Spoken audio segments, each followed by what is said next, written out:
Assalamualaikum warahmatullahi wabarakatuh. Baik anak-anak, kita bertemu lagi pada talent literasi pada pertemuan yang ketiga ya. Untuk lebih memahami tentang macam-macam genre tulisan, kali ini di pertemuan yang ketiga Bu Heni akan memaparkan berbagai macam genre tulisan baik karya fiksi maupun non-fiksi. Genre adalah jenis, tipe, atau kelompok sastra atas dasar bentuknya, atau bisa juga disebut dengan ragam sastra. Atau kalian lebih mudahnya mengenali genre adalah suatu kategori dalam karya sastra. Nah, genre dalam tulisan ini dibedakan dalam kategori non-fiksi juga kategori fiksi.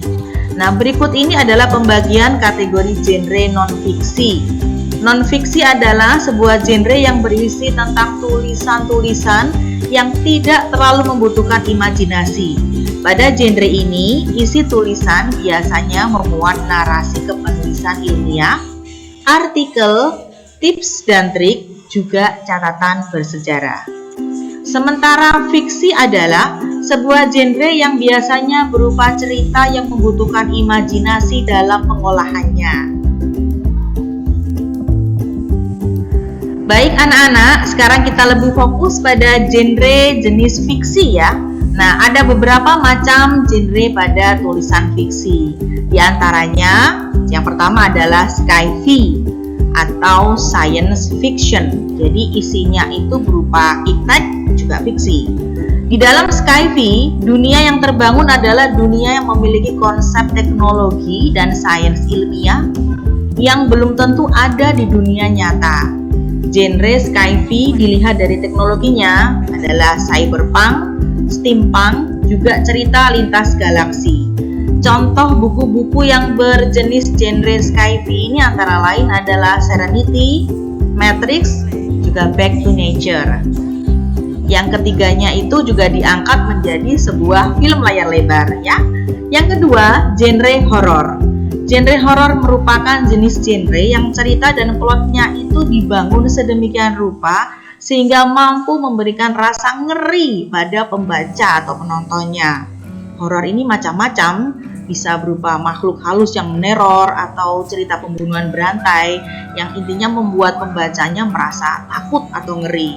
Nah, contohnya buku yang bergenre horor adalah The Ring, Final Destination, juga Drag Me to the Hell, dan banyak lagi yang berjenis horor ya.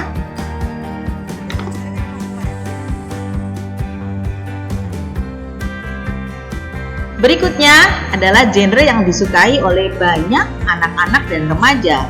Genre fantasi. Genre fantasi ini memiliki unsur magis dan supernatural dan berkecimpung dalam dunia yang kelihatannya serba surrealis, namun sebenarnya sangat logis. Fantasi adalah sebuah bentuk manifestasi kreativitas tingkat tinggi yang menuntut imajinasi bebas yang sebebas-bebasnya. Namun juga tetap logis juga rasional ya, dan seharusnya meskipun bebas tetap ada batasan-batasan norma-norma yang harus diangkat di dalam sebuah karya sastra. Contohnya, sebuah buku yang diangkat menjadi film, contohnya Lord of the Ring, kemudian Harry Potter, kemudian cerita-cerita mitologi, itu semuanya bergenre fantasi. Berikutnya adalah genre romance. Genre ini biasanya mengangkat kehidupan sehari-hari, tetapi ada unsur-unsur yang bersifat romantis. Nah, ini biasanya disukai oleh remaja putri ya. Contohnya Ayat-ayat Cinta, Biarkan Kereta Itu Berlalu, Tenggelamnya Kapal Van der Wijk, itu bagus sekali karya Hamka ya. Selanjutnya adalah fun fiction. Fun fiction ini sebuah cerita yang dibuat sebagai tribut untuk sesuatu yang memiliki copyright, alias sesuatu yang sudah ada. Nah, contohnya adalah, ini ada buku yang di sebelah kanan atas pojok, ini adalah buku yang merupakan fun fiction dari BTS. Jadi, ini imajinasi dari fans BTS, kemudian dia membuat sebuah karya tulis yang berkaitan dengan kehidupannya BTS. Itu boleh dibuat, namanya fun fiction ya. Selanjutnya, genre humor. Genre humor sesuai dengan namanya, humor berarti ada unsur komedi dan parodi. Humornya ini lebih menekankan pada unsur jenaka dan bertujuan utama untuk membuat pembaca menjadi tertawa juga terhibur. Contohnya buku berjudul Kambing Jantan. Nah, ini fiksi dan juga lucu. Ada juga buku yang berjudul Sketsa. Ini juga cerita humor. Genre yang ketujuh adalah genre misteri. Misteri ini tidak selalu horor, ya. Sekali lagi, misteri belum tentu horor.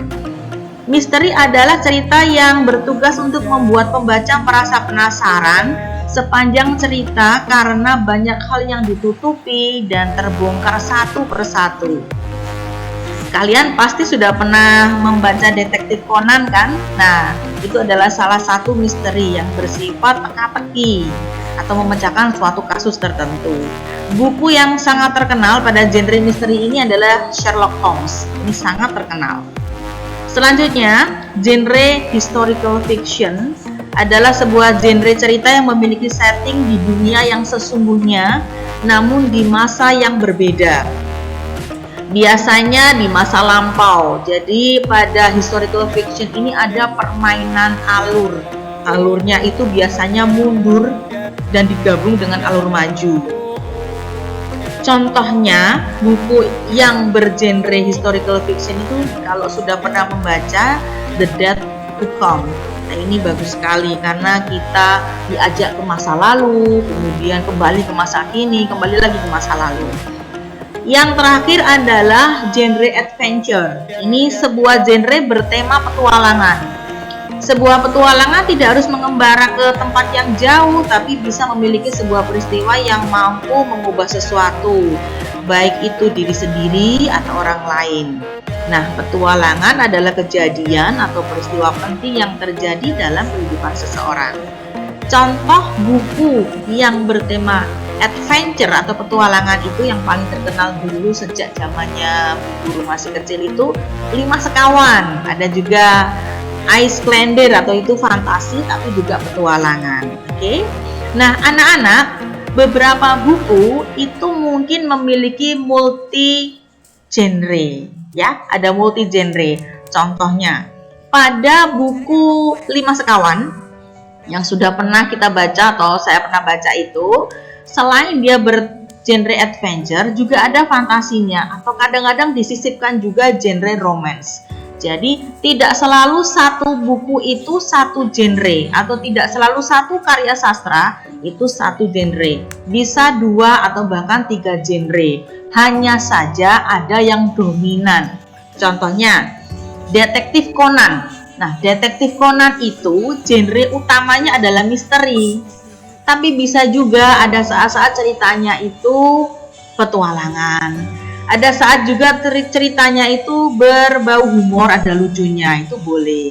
Tapi ada satu genre yang mewarnai lebih dominan dibanding genre yang lainnya. Oke? Baik anak-anak, itu tadi adalah pemaparan tentang macam-macam genre karya tulis. Semoga itu semuanya bisa semakin membuka wawasan kita tentang tulisan dan semakin memperkuat kita dalam membuat karya tulis, ya, dan juga memperkaya khasanah diksi kita sehingga tulisan kita agar lebih menarik lagi. Tetap semangat ya berkarya meskipun masa pandemi masih belum berakhir, tapi berkarya adalah sebuah kewajiban. Sampai di sini dulu. Wassalamualaikum warahmatullahi wabarakatuh.